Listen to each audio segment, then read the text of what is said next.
Hey Soul Fam, so if you know me, if you've been following me, you know that I have been on this grid work pyramid tour in Mexico and that I have visited the pyramid in Oaxaca, Cholula, and now I'm in Mexico City.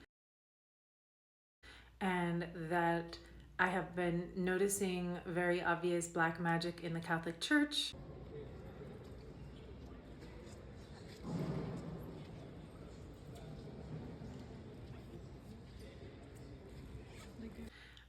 I have been noticing how the pyramids, churches, mountains, and volcanoes are all connected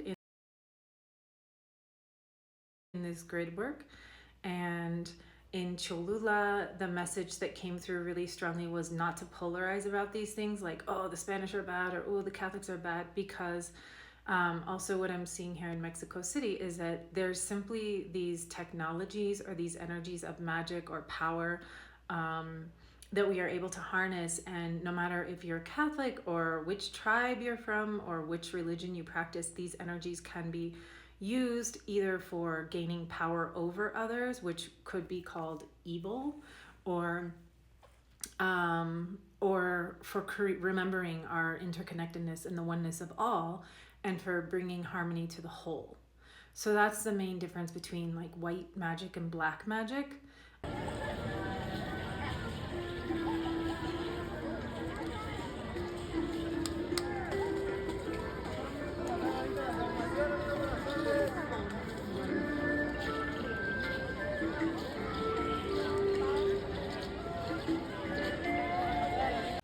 But the church does tons of black magic. So I just want to show you some examples of what I call, which I got this term from Lisa Renee,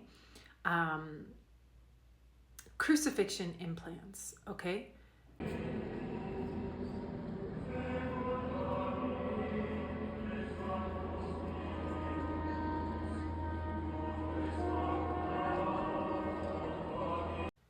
A crucifixion implant is a trauma that happens in our light body. It's done to our body, but it traumatizes us so deeply at an energetic level that it's able to be passed down to our future selves. So like if you were a witch that was burned, or someone who was like killed during the conquest of the Americas, for practicing your religion or whatever it was, oppression or violence in a past life, this can have a lasting impact in your light body.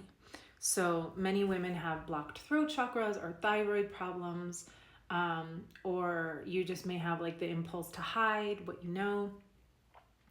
And these are injuries that happen in the light body. Now, one of the main ways that the Catholic Church specifically does this is through the mythology of the Christ character.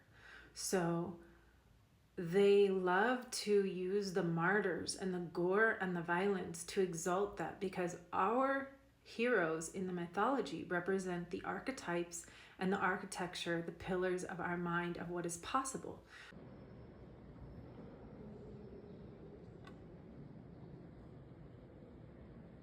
So you will notice that we will have a hero, say a really, really good basketball player, right? And he's the top and everyone aspires or looks up to him to be like him. Or say like Shakira as a belly dancer. And like she's so good, and then we can like practice or learn from her or aspire to be like her, but she's kind of like setting the mark, right? So there's these like characters, these heroes that hold a space in the collective mind. Now, Jesus is a very important figure in the collective mind, so you'll see that the Catholic Church loves to emphasize the gore, because this is basically like Jesus, what he represents in the collective, what he's supposed to be representing in the human collective psyche, is showing us what mastery over the vessel looks like. Mastery even to the point that you don't have to physically die. You can turn your body into light. And that's where we are headed at this point. That is what the second coming of Christ means. And but what happened is that the Catholic Church, and now let's just be a little bit more nuanced, because there could be many different branches of the Catholic Church, and there actually are. Now, probably most of them are evil, but there were other branches. I know in Cholula there were different branches. There was like liberation theology, where there were priests who were trying to do good things and stuff like that. So let's not polarize or make things black and white. Everything is super complicated.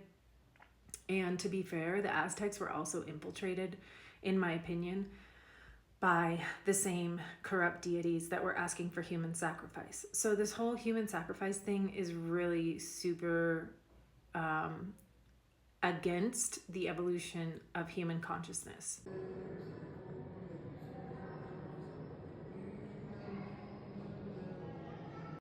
And there were deities in all the Abrahamic religions and many tribes throughout the Americas, and now even including Hollywood, the Vatican, where these evil practices are still happening. And they're using the mythology in order to control people. So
I'm just going to show you some of the stuff that I've been seeing that's like extremely obvious. And like, if you don't see how they're trying to take the story and use it to limit human evolution, then you're missing the very obvious. So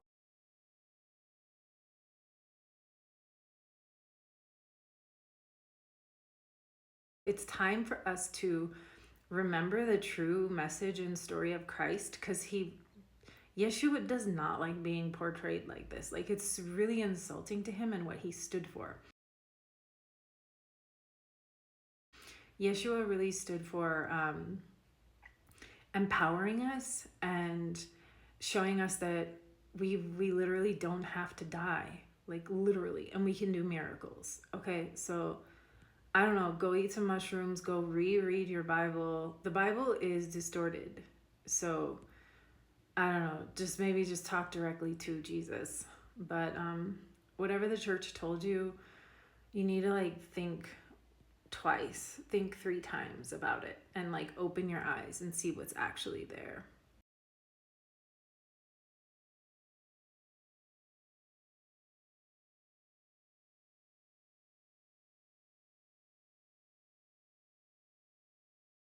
By the power of God in me, I am eternal.